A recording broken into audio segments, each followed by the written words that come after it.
Again, welcome to Norway. Thank you very much. Have you been here before? Yes. Yes. Okay. So, what do you expect of this concert in Norway? Armin? I expect awesome things to happen. Okay. Yeah, I think people love the Imperials in this part of the country. We have a good history of great following, and because of this man right here. And he's been our promoter, and he brought us over. And besides, I know there are a lot of people who are going to come because my wife is Norwegian. Musikalsk har Norge fått celebert besøk. The Classic Imperials er utvilsomt en av USAs fremste gospelkvartetter med en helt unik karriere. Hedret med flere priser og hedersplass i Hall of Fame i Music City Nashville i Tennessee. Nå er de i Norge og skal være her i 5 dager. What kind of songs are you going to sing this time? Whatever he calls. Whatever. Yeah, don't let him kid you. He's fired me so many times. No, we're going to sing songs. The group has been established since 1964. And in 1970, the group was here the first time. And we will sing songs from the 60s, the 70s, the 80s, the 90s, all the way through now.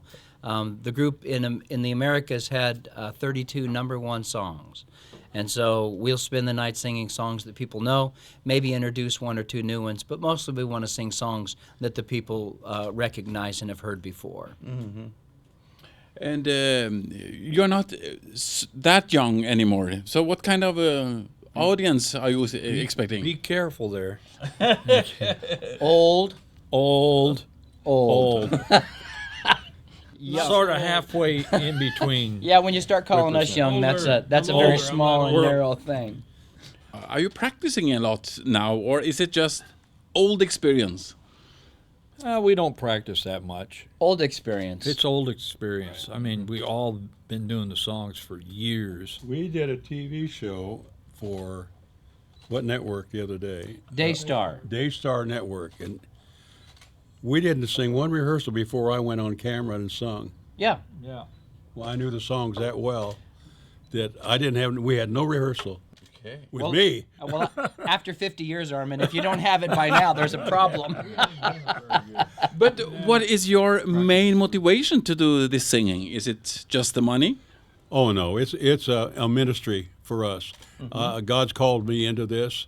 This is one way for us to represent Jesus Christ in a powerful way through music. People love music, and we're able to sing the messages that lift him up and help people with their daily lives. Mm-hmm.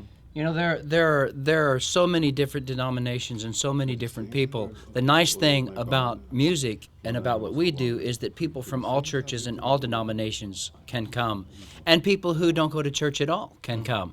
Music is a great unifier. And so for us, it's about a message of hope that we want to bring that people can hear and understand. And in a concert, they can also have fun.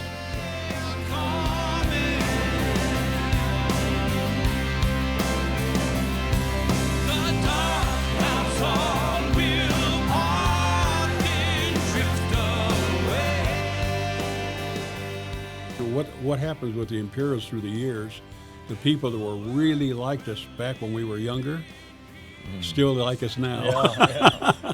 And so they follow our music and keep playing. I get orders for product of the old albums all the time from people who still follow us. So I guess we do have a following. Okay. Yeah. Well, yeah, Paul, talk about the last album. Your favorite one, wasn't it? It's been a couple of years, right? It's been 2 years. It's been years, yeah. And that's when I kind of came in on that record at the same time I came back into the group. Okay. So it's a different kind of album, different kind of the idea of reaching some different kind of people, and it's a great sounding record. It's got some great songs on it. We'll do a few of them through the concerts, but it's almost been 2 years now. So. Okay. People are more interested in buying songs, single songs off the YouTube, iTunes, or whatever. Yeah.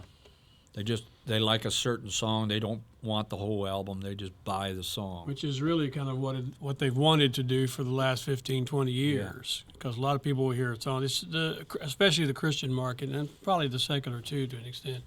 It's very song-oriented. People will really attach and relate to the song to a song or particular songs a little bit more than in a way they will attach or relate to a group or an artist. It's all about the song as far as in Christian music. So that's just a change in the music world, and that's not going to be any different. You'll see more of that. You may not ever see CDs, or come to a time where you won't even see CDs anymore. Okay. What was the highlight of Imperials? I think it started in the about 1976 when it really took off as a known contemporary. I always had a vision of doing pop music with Christian lyrics. Okay. And that's what I call contemporary music. It wasn't hymns, it wasn't Southern gospel, and all those are fine, wonderful ways of expressing your music. But I just knew there was another way because there's a bigger crowd, I thought, would receive that music. And so with that, we backed a lot of artists like Elvis Presley and Jimmy Dean and Carol Channing and Pat Boone, and we did the theme song for the Daniel Boone Show and did a lot of stuff that kept us very, very busy. And so it was good for about 10 years. And then everybody has to realize you reach a peak, and then the peak goes down. Okay.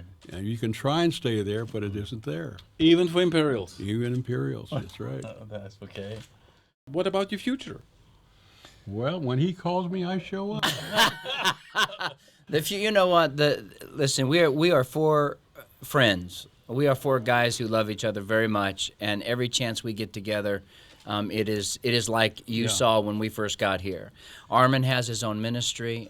I have my own ministry. Paul has he's a worship leader. I'm an executive pastor. Dave is independently wealthy and retired. But for us, it really is now. We've already won the awards. We've already gone through all the things that we will go through as a group.